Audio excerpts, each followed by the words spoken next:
La avaricia, maldición para el matrimonio. Efesios capítulo 5, versículo 3, en la Nueva Versión Internacional dice: Pero fornicación y toda inmundicia o avaricia, ni aun se nombre entre vosotros. Siguiendo con nuestro estudio en Efesios 5, vamos a tocar un tema que destruye matrimonios: la avaricia. Es mencionada en los versículos 3b y 5. Según el diccionario de la Academia, avaricia es el afán desmedido de poseer y adquirir riquezas para atesorarlas. ¿Cuántos matrimonios no se han destruido por causa del dinero, las posesiones y, en fin, el materialismo? He sabido de casos en donde hijos, siguiendo la ambición y la avaricia de sus esposas, despojan a sus padres de sus ahorros y pensiones y hasta de sus propiedades. También he sabido de casos donde el varón enamora a la chica y, ya casados, despoja a los padres de ella de sus bienes, joyas e inversiones. Oh sí, la avaricia lleva a perversidades y a homicidios horripilantes. Pero en otra escala, también he visto avaricia en matrimonios cuando la esposa trabaja y el esposo se apropia y controla todo ingreso de ella, convirtiéndola en esclava.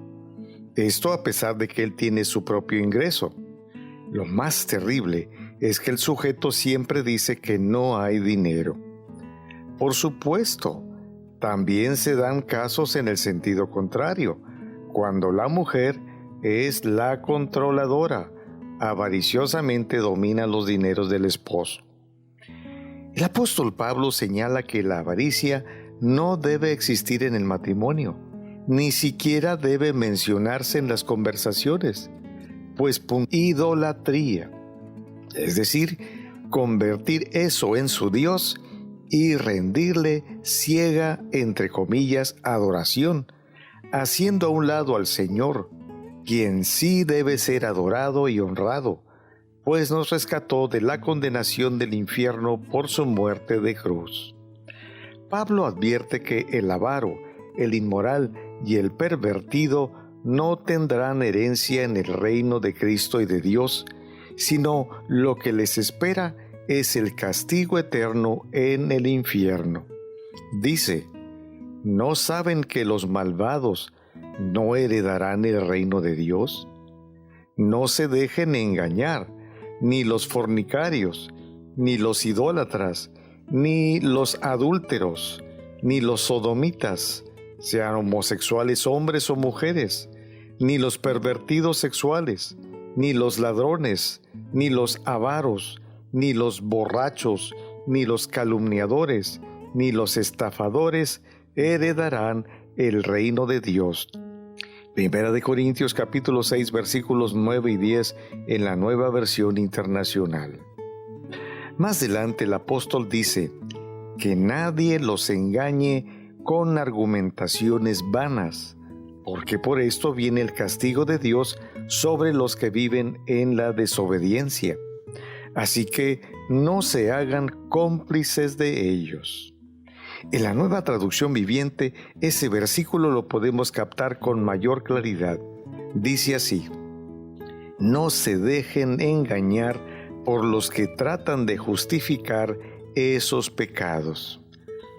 Siempre habrá personas que tratarán de justificar y embaucar a otros diciendo que esos no son pecados, que no es tan grave como se dice, que son exageraciones.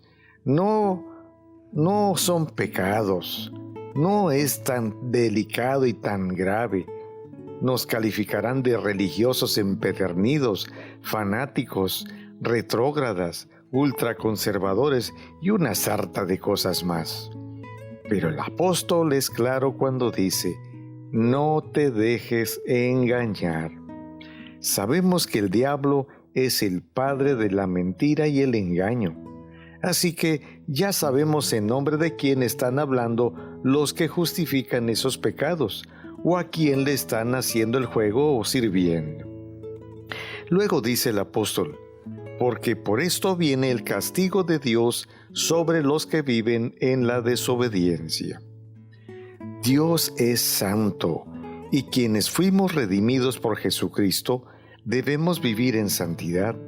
Por lo tanto, un atentado a la santidad de Dios no puede quedar impune. El Señor tiene que tomar cartas en el asunto para corregir lo que está equivocado y enderezar lo torcido. Por eso, Él sabe cómo tratar con los que viven en la desobediencia.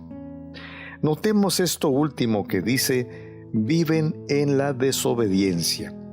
Esto quiere decir que esas prácticas las ejercitan de manera consciente, voluntaria e intencionalmente. Ya han hecho de ello un estilo de vida inicuo, pecaminoso. Por supuesto que Dios no puede quedarse de brazos cruzados y sabe cómo tratar con esas personas. Cuando decimos que Dios trata con ellas, estamos hablando de la disciplina del Señor. Queremos decir que Él deja que ellas experimenten las consecuencias de su propio pecado, pues eso fue lo que sembraron. Como dice la Escritura: el que siembra para su carne, de la carne segará corrupción. Gálatas capítulo 6, versículo 8. La intención de dejarles que sufran es que ellos reconozcan su pecado, se arrepientan y vuelvan al redil.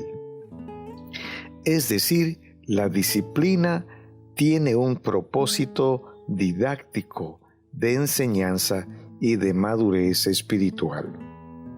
En el versículo 7 el apóstol les ordena: no se hagan cómplices de ellos.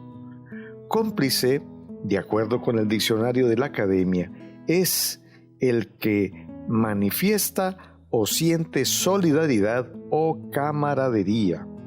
Es también el participante o asociado en crimen o culpa imputable a dos o más personas. Y en la tercera acepción de la palabra es la persona que, sin ser autora de un delito o una falta, coopera a su ejecución con actos anteriores o simultáneos. En otras palabras, en este caso, es aquel o aquella persona que participa de manera directa o indirecta en una acción pecaminosa. A ti que me escuchas, ¿está tu matrimonio en crisis porque la avaricia domina tu vida? Sal de esa esclavitud destructora rindiendo tu vida a Jesucristo, el único que vino a darte libertad y una vida nueva.